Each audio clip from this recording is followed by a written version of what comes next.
السلام عليكم اخواني المشاهدين.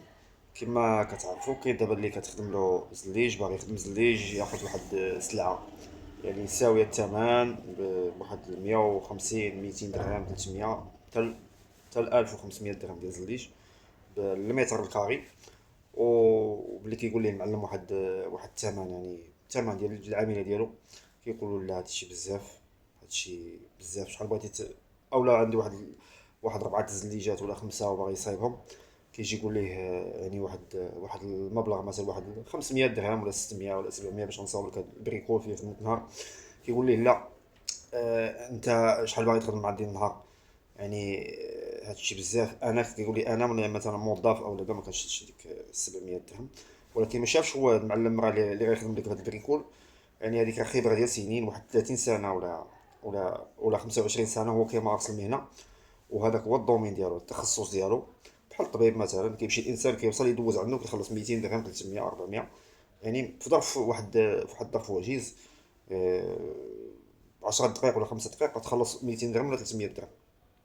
ما كيمكنش يناقش هو مع الطبيب يقول لي علاش هذا ولا هذا، حيت هذاك طبيب.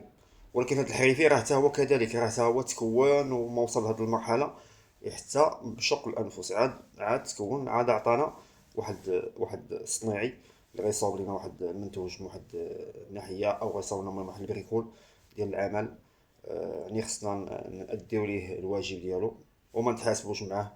ملي كيقول لك صناعي واحد 400 ولا 500 ولا 600 بحال البريكول ديال النهار، يعني ما تعاودش مع الهضره، يعني راه غادي يصايب لك الخدمه ديالك. وهذا الشيء اللي كنتمناو الناس يوصلوا للاخوان المشاهدين. وبالنسبه للاثمنه ديال الزليج يعني متوسط العدد 120 على 60. كيبدا من الميطراج ديالو بالثمن ديال الخدمه ديال العامله لي ماندوفر، يعني من 90 درهم 100 120 على حسب النوعيه ديال المكان اللي غتخدم فيه، واش عالي واش هابط واش كاين طلوع واش كاين سلعه. هذا هو الثمن. اما اللي عنده غير البريكول باغي يصاوب غير حمام او كوزينه وهذا، هذا كيتحسب غير فورفي، ما يمكنش الصناعي يشد فيه الخدمه المترو، يعني ما غاديش تخرجوا. يعني كيتساوى على هذيك البلاصه، يعني فورفي بواحد القدر ديال الفلوس. وكيتراضى الانسان الصناعي مع الكليان وكيفضل الامور وكدوز الامور ناضيه. هادشي اللي بغيت نوصل للاخوان. اما زليج ديال 60 ل 60 كيبدا من 60 درهم الفوق، 60 70. وكونوا على يقين المعلم اللي غيطلب لك، المعلم اللي غادي يطلب لك الثمن راه هو اللي غيصاوب لك العمل ديالك.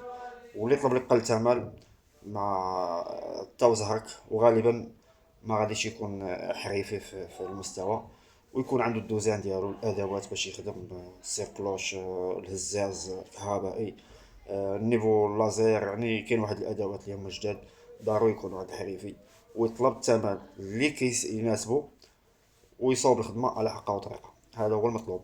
اخوان تبارك الله عليكم، مازال ان شاء الله نتلاقاو في حلقات مقبله. الى اللقاء.